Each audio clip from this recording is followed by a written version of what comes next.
Hey everyone, welcome back to my channel Priyanka's passion. আশা করছি তোমরা সকলে খুব ভালো আছো। আমরাও কিন্তু বেশ ভালো আছি। আমার নতুন একটা ভিডিওতে তোমাদের সকলকে জানাচ্ছি অনেক ভালোবাসা আর অনেক অনেক অনেক ওয়েলকাম। আজ সোমবার, বেলা তখন ওই 9:30 মতন বাজে। তখন গিয়েছি রান্নাঘরে চাটা খেতে। অ্যাকচুয়ালি আমি উঠি অনেক দেরি করে, সেই জন্য চাটা খেতেও খেতেও আমার অনেকটাই দেরি হয়ে যায়। প্রতিদিনের মতন আজও শাশুড়ি মা সমস্ত কিছু রান্নাবান্না করে রেখে তবেই গিয়েছেন ননদকে নিয়ে পরীক্ষা দেওয়াতে। যেহেতু মাধ্যমিক পরীক্ষা দিচ্ছে, সেই জন্য একজন তো যেতেই হবে। তো আমার শাশুড়ি মাই যান ওর সাথে, আর সেই সঙ্গে মামাদেরও যেহেতু খাবারটা নিয়ে যেতে হয়, দুপুরবেলা একবারে ওখান থেকে খাবারটা যেহেতু দিয়ে আসে, সেই জন্য সকালে উঠেই রান্নাবান্নাটা সমস্ত কিছু সেরে রেখে দেয়। তারপরে ওই রান্নাঘরের যে কাজগুলো থাকে সেই কাজগুলো আমি করি। ওই যেমন এই বাসন টাসন ধোয়া, তারপরে বাবানের খাবার তৈরি করা। বাবানের খাবারটা আমি কাউকে করতে দিই না, মাঝে মধ্যে অবশ্য যখন আমি সময় একদমই পাই না তখন বলি করে দিতে। আদারওয়াইজ টাইম আমি কাউকে বলি না ওর খাবারটা করে দিতে। আমার মনে হয় আমার বাচ্চার জন্য খাবারটা সবসময়ের জন্য প্রিপেয়ারটা আমিই করবো, আমার এটাই বেস্ট মনে হয়। আমি ঘুম থেকে ওঠার অনেক আগেই রান্নাবান্না সমস্ত কিছু হয়েই গিয়েছিল। তো গিয়ে দেখি রয়েছে একটু বেগুন পোড়া, মাছের ঝোল, আর করেছিল একটু পুঁই মিচুড়ি ভাজা। আর বাবানের খাবারটাও আমি তৈরি করে নিচ্ছি সকালবেলার দিকে। আগে যেহেতু ওকে দুধটা দিতাম না, আবার নতুন করে স্টার্ট করেছি, সেই জন্য ঘুম থেকে ওঠার পরপরই ওকে আমি ফর্মুলা মিল্কটা দিয়ে দিই। তাড়াতাড়ি করে খাইয়ে ঠাইয়ে নিয়েছি। নেওয়ার পর একটু টুকিটাকি যে কাজগুলো ছিল সেগুলো করে নিয়ে একটা ডিম সেদ্ধ দিয়ে দিলাম বাবানের জন্য। ডিম সেদ্ধটা খেতে ও ভীষণ পছন্দ করে, এতটাই পছন্দ করে যে একা একাই খেতে চায়। অন্য খাবার কিন্তু একা একা খেতে চাইবে না। যেই খাবারটা ও সবচেয়ে বেশি পছন্দ করে সেই খাবারটাই বলে একা হাত দিয়ে খাবে। এই যেমন দুধটা খেতে একদমই পছন্দ করে না, ওটা তো আমাকে ওর পেছনে দৌড়ে দৌড়ে তারপরে খাওয়াতে হবে। যাই হোক, বাবানকে খাইয়ে ঠাইয়ে নিয়ে ডিম সেদ্ধটাও খেয়ে নিয়েছে, আমি একটু চা খেয়ে নিয়েছি। তারপরে এসেছি রান্নাঘরে রান্নার কাজে। বাড়িতে একজন না থাকলে ওকে রাখতে আমার ভীষণই সমস্যা হয়ে যায়। যেহেতু খুব চঞ্চল, সেই জন্য ওকে একা সামলে আমি রান্নাঘরের দিকটা একদমই সামলাতে পারি না। আজ যেহেতু ওর কাকা ছিল বাড়িতে, স্কুলে যায়নি, সেই জন্য ওকে নিয়েই রেখেছিল।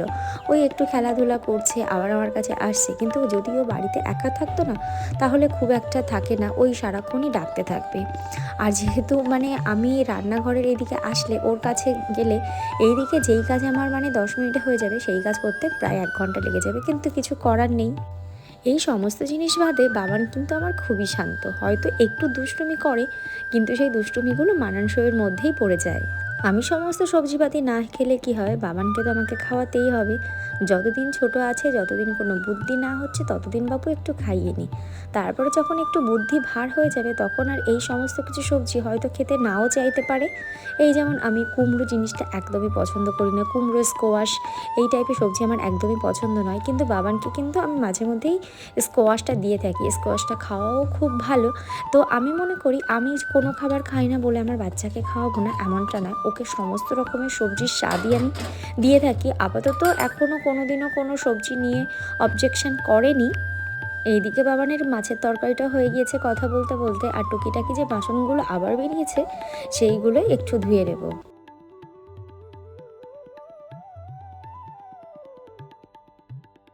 যেহেতু রান্নাটা আমার করতে হয় না, রান্নার কাজটা উনি করে রেখে যান, আমার শাশুড়ি মা, সেই জন্য না চাপটা আমার অনেকটাই কম থাকে বলতে গেলে। কিন্তু যদি এই সকলের রান্নার হেডেকটা আমার মাথার উপরে থাকে, তখন জানি না আমি কোনো মতেই পেরে উঠি না। আগে যখন একা ছিলাম, তখন কিন্তু সমস্ত কাজ নিচে সামলে বাইরে কাজেও যেতাম, টিউশন পড়াতে যেতাম, তখন আমার এতটা অসুবিধা হতো না।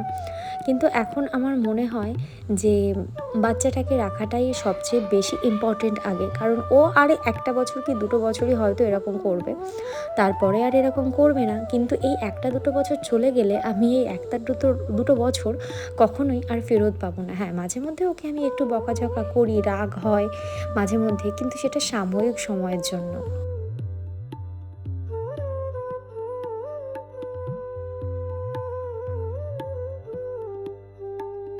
প্রতিটা মায়ের ক্ষেত্রেই কিন্তু একই রকম জিনিস হয়ে থাকে। এটা যে শুধু আমার একার ক্ষেত্রে হয় তা কিন্তু নয়।